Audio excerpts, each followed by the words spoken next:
Today I want to talk to you about degenerative disc disease, also known sometimes as osteoarthritis of the spine.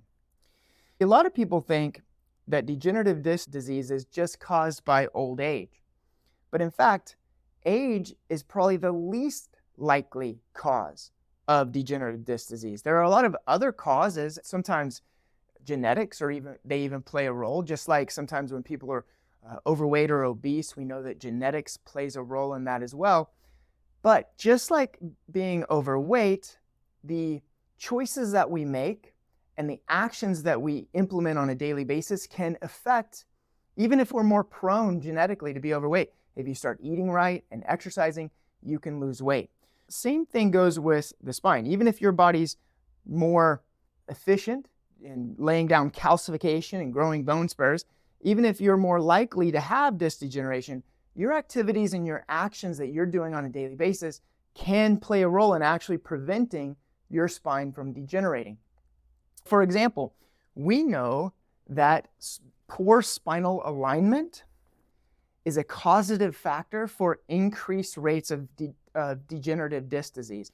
For example, if your spine's shaped like this, you're putting abnormal stress and wear and tear in those joints.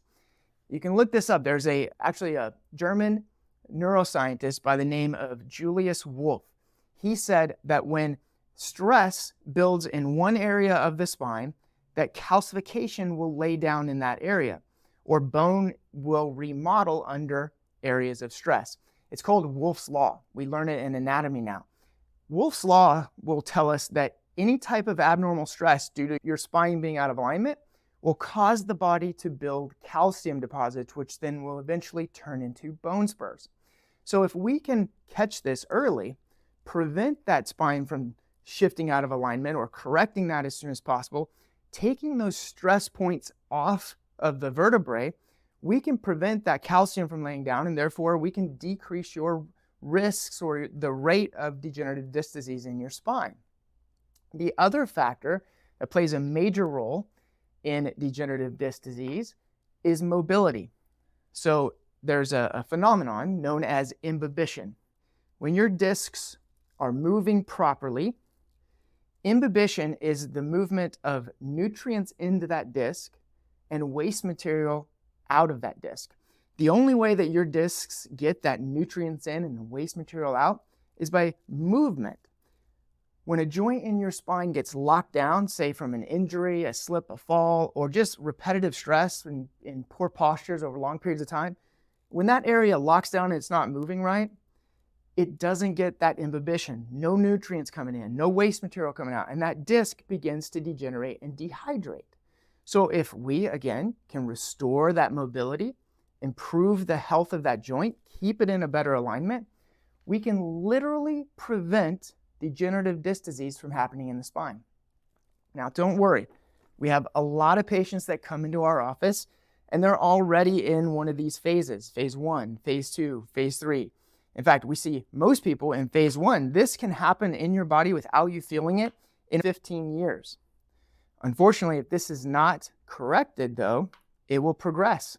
In another 15 to 25 years, you could develop phase 2 or even phase 3 degenerative disc disease. And some of these changes are permanent. So we always want to try to find this, if it's going on in your spine, as early as possible and to be able to detect it and correct it and get you back functioning normal. All right? Normal is healthy. Your body was designed to be healthy. Your spine was designed to be healthy. And that's what we do in our office for our patients, is all we do is restore the proper design. Your spine was designed to be straight from front, and it was designed to have natural curves from the side. When you come in and we do an analysis, we'll take x-rays. We can determine if there's any shifts, tilts, translations, or curvatures in your spine, and where we need to adjust to be able to correct those. We can measure the curves in the spine, which should be approximately 40-degree arcs or curves. So many people today, because of cell phones, computers, sitting for long periods of time, we're developing poor posture and we're losing those natural curves of the spine, which is putting abnormal stress on the joints. And again, we talked about Wolff's Law, causing bone spurs in through the neck or the upper back. people's posture, you'll see it out there every day. It's degenerating at faster rates than ever before. We're even seeing teenagers and people in their 20s that are coming in with degenerative disc disease already going on. So I implore you, make sure you're taking care of your spine. You're getting it checked by a chiropractor. If you are in the Northwest Houston area, that's where our office is. We'd love to have you come into our office, do a complete spinal examination and checkup, and we'll give you our best recommendations on how to correct anything we find in your spine and how to maintain a healthy spine and nervous system for a lifetime. Thanks.